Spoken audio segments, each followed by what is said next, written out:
Welcome. Today we're diving into a quick and easy guide on how to change your About Me section on Discord using your Android device.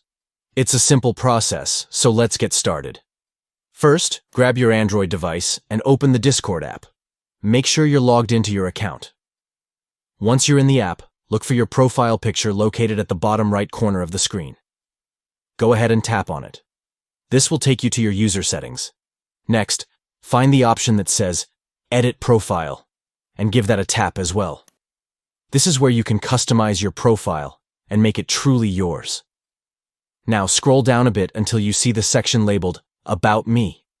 Tap on your current About section to start making changes. This is your chance to showcase a little bit of your personality.